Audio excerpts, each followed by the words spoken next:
Hello, welcome back to Connecting Parents and Educators in Early Years. It's so lovely to have you back. What are we going to be talking about today? So our topic today is to think about or to discuss. So if parents are teaching and teachers are teaching, why are children not learning? That's a very good topic, if I might say so myself. Yes, I think I want to start by telling a real life story. I was working with a group of 5-year-olds, and we were learning about, all about me and all about our body, and we were on the topic of skeletons. And she goes one day, and she just looks at me quizzically and said, "Miss Harry, why are we learning so much about skeletons?"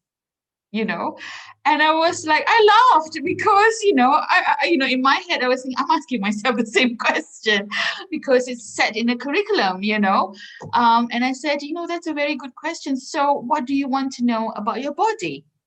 Right? So I think when it comes to learning, children are always asking the why am I being made to do this?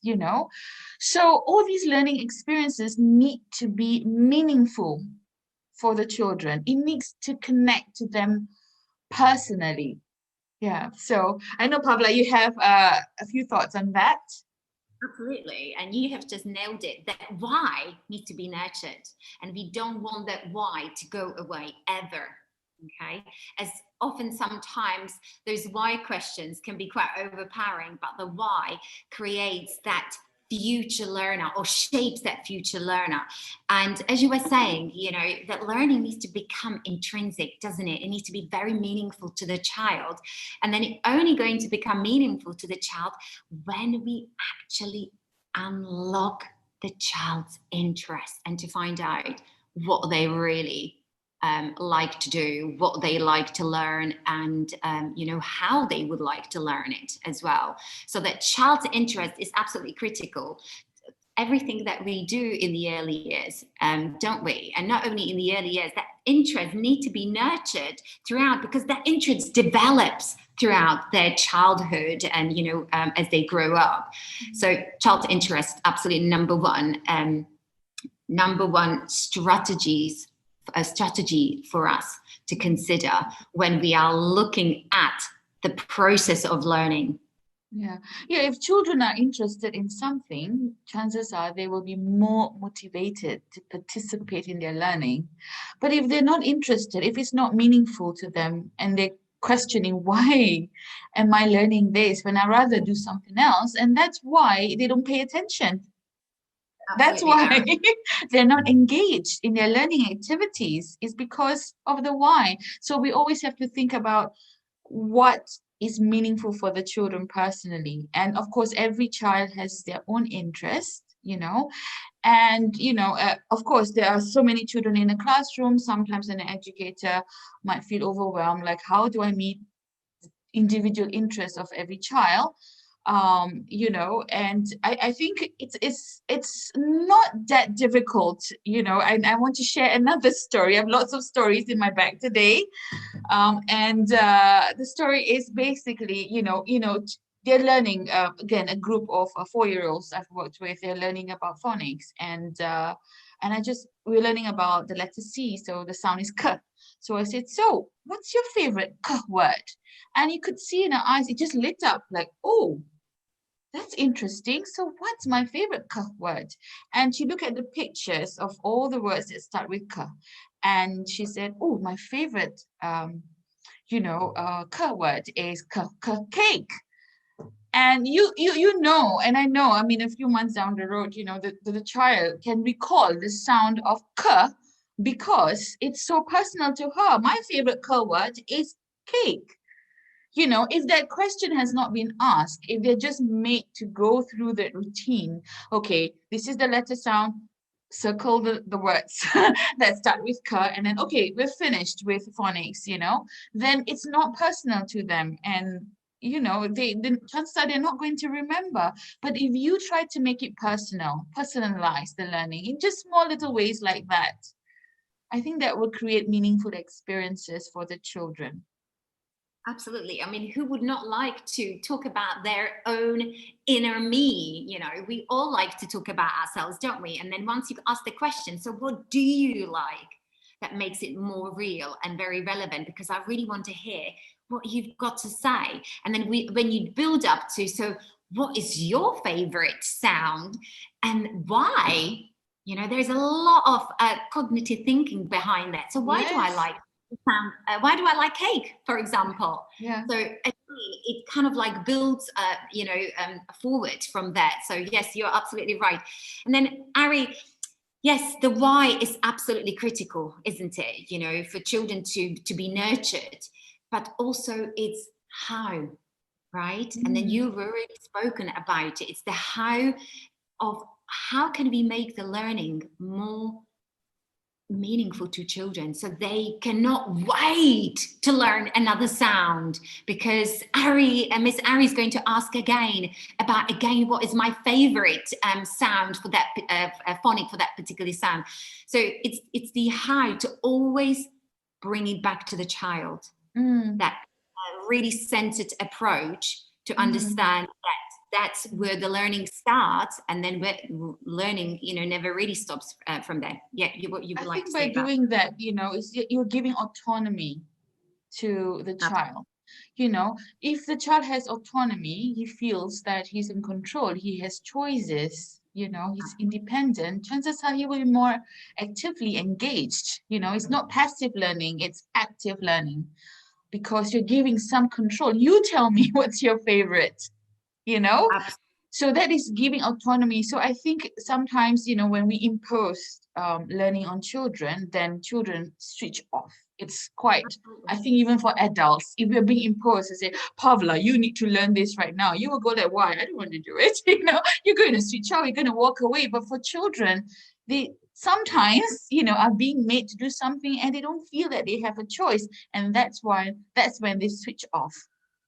Absolutely. So Yeah. the choice of where it's going to go and how it's going to go, it really needs to be given to the children.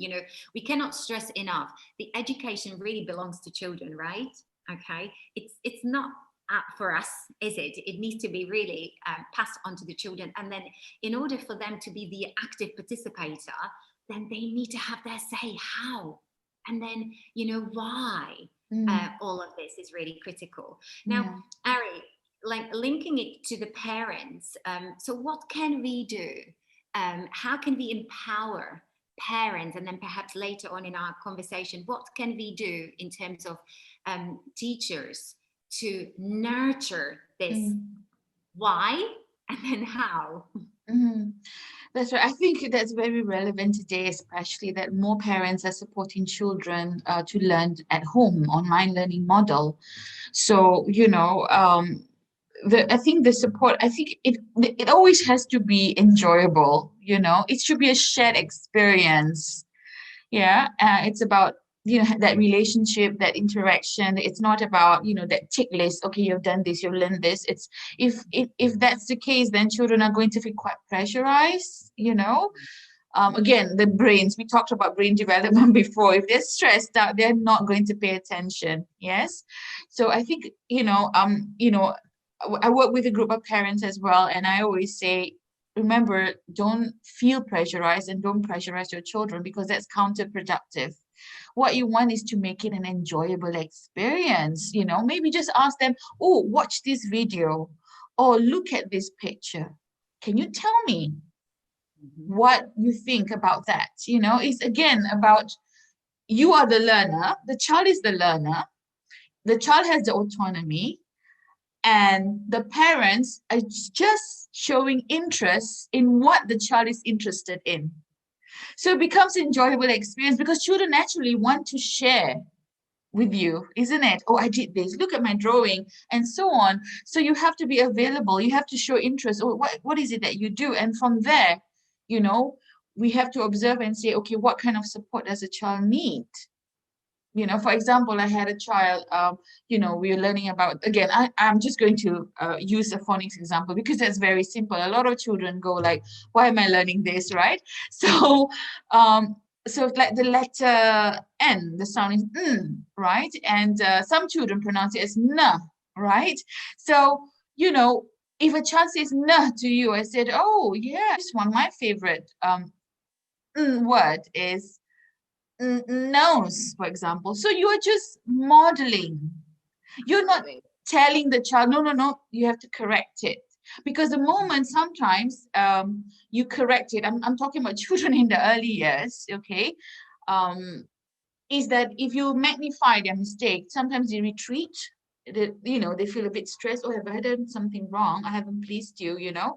So sometimes our approach is, you know, they're not done something wrong. They are just learning, like all of us are learning, you know. And we wouldn't like if someone said, "Oh, you made a mistake," you know, to magnify that. We don't want to magnify it. It's okay to make mistakes, but we don't have to magnify that. They're afraid to try again, you know.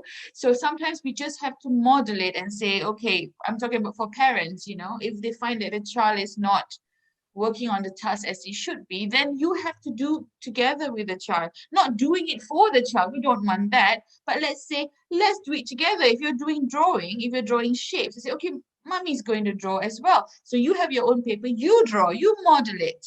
And then the child will feel, oh, we're doing it together. It's not that someone is trying to teach me or impose on me, but we're doing it together. It's that shared interaction, that relationship, that joyful experience that we're sharing. So yeah, that's from my observations that has really worked with, you know, parents who are trying to work with their children. Absolutely. And if I can just build on a little bit on what you were just saying. So the modeling, you know, that sustained shared thinking, that we are working on the same kind of idea, but from a variety of perspective. And that modeling kind of like also represents, we need to become curious, don't we? We need to model that curiosity. And not only us as educators, but the parents need to be curious about things, because that's where children will really get it from. I mean, we are the product of our environment, aren't we? So that curiosity needs to be captured with what we do, you know, and not only curiosity, but be adventurous, take some risk in our learning, you know, fail and then, you know, try again. So all of this will obviously support children to become the lifelong learners that we really need. And then from that model from top down, that needs to go away. That model really does not work. It needs to be centered around the child. Whenever we have fun when we learn something, we never forget, right? When there is a lot of laughter involved, and you know, maybe something didn't go quite right, or that just something went quite funny, you know, that learning needs to bring joy. Yeah, so it's more memorable. So let's just laugh more. Let's just model more. Let's be curious, parents and educators. And that's what is going to create and support our 21st century learners, I believe. Yes, absolutely. I have a wish though. I wish that when it comes to learning, that children have more say in their learning, that we follow the child's interest, and also it's not, I think in the 21st century, it should be to teach children how to learn, but not what to learn. Absolutely. So if they're interested in something, let's go and investigate. So that should be the educational model. It's not about, okay, these are the amount of knowledge I should cram into you, you know? So that's my wish really for everyone, you know, for parents, educators, for teachers, for leaders. Thank you for being with us today. We would like you to be the active participant in these videos. Tell us what you liked. Tell us what you didn't like. Argue with us. We love a constructive argument. Tell us what you liked. So please share with us, write a comment, anything that you would like us to discuss further and more in depth.